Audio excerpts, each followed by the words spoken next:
మిథున రాశి వారికి ఈ వారం అనుకూలంగా ఫలితాలు గోచరిస్తోంది. అయితే ఉద్యోగంలో చిన్నపాటి ఇబ్బందులున్నా అవి తీరిపోయే అవకాశం గోచరిస్తోంది. తల్లిదండ్రుల సహకారం ఎంతో లభిస్తుంది. అయితే తల్లిదండ్రులతో మాట్లాడేటప్పుడు కానీ వ్యవహరించేటప్పుడు కానీ కొన్ని జాగ్రత్తలు తీసుకోవాలి. వారి ఆరోగ్యం పట్ల కూడా కొన్ని జాగ్రత్తలు ఎంతగానో తీసుకోవాలి. అలాగే వ్యాపార పరంగా మంచి అవకాశాలు కలిసి వస్తాయి. వచ్చిన అవకాశాలని సద్వినియోగపరచుకోండి. దానివల్ల మంచి అవకాశాలు వచ్చే అవకాశం గోచరిస్తోంది. సినీ ఫీల్డ్ సంబంధించి ఎడ్యుకేషనల్ ఇన్స్టిట్యూట్, ఆర్టిఫిషియల్ ఇంటెలిజెన్సీ, అలాగే కాస్మెటిక్స్, బ్యూటీషియన్స్ వీరికి ఈ వారం బాగుందని చెప్పచ్చు. కూరగాయల వ్యాపారం చేసుకునే వాళ్ళు కూడా ఈ వారం అనుకూలంగా ఉంటుంది. అయితే గిట్టుబాటు ధర మటుకి వీరికి రాదు. వీటి విషయంలో కొన్ని జాగ్రత్తలు తీసుకోవాలి. ప్రతి విషయాన్ని జీవిత భాగస్వామితో సలహాలు సూచనలు తీసుకుని ముందుకు వెళ్ళినట్లయితే మంచి ఫలితాలు సంప్రాప్తిస్తాయి. వైద్య వృత్తిలో ఉన్నవారికి అలాగే చార్టెడ్ అకౌంట్స్కి ఈ వారం అనుకూలంగా ఉంటుంది.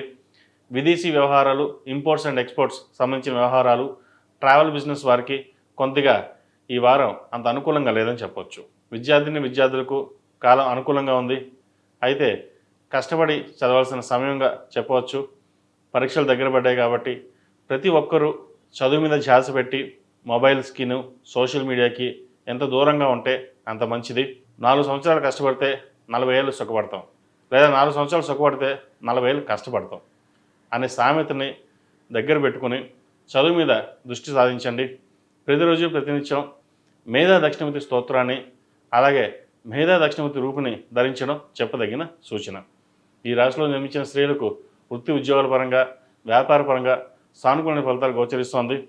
జీవిత భాగస్వామి సలహాలు సూచనలు మీకు ఎంతో మేలు చేస్తుంది. ఒక ప్రాజెక్ట్ని ప్రారంభించాలని ప్రయత్నం చేస్తారు. అయితే అది కొంతకాలం వేచి ఉండడం అనేది చెప్పదగిన విషయం.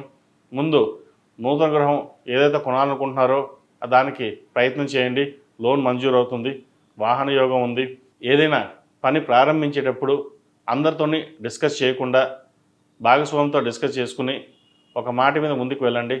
లేకపోతే నలుగురికి చెప్పిన తర్వాత ఆ పనిని ప్రారంభిస్తే అది మధ్యలోనే ఆగిపోయే అవకాశం గోచరిస్తుంది. ఏది ఏమైనా సరే మీకు మీరుగానే వెళ్ళడం అనేది చెప్పదగిన సూచన. ఆరోగ్య సూత్రాలు పాటించండి. యోగా, మెడిటేషన్ చేయడం వల్ల ఆరోగ్యపరమైన ఇబ్బందులు ఏమైనా ఉంటే తొలగిపోతాయి. ఎందుకంటే ఈ వారం ఈ రాశి వారికి గ్యాస్ట్రిక్ సంబంధించిన ఇబ్బందులు ఉండే అవకాశాలు గోచరిస్తుంది. ఈ రాశివారు ప్రతిరోజు ప్రతినిత్యం హనుమాన్ వత్తులతో దీపారాధన చేయండి. ప్రతి బుధవారం నాడు వినాయకుడికి జిల్లేడు వత్తులతో దీపారాధన చేసి గరికతో గకారక అష్టోత్తంతో పూజించండి. ఏదైనా పనులు ఉంటే ఆగిపోతే అవి నిర్విఘ్నంగా ముందుకు సాగుతాయి.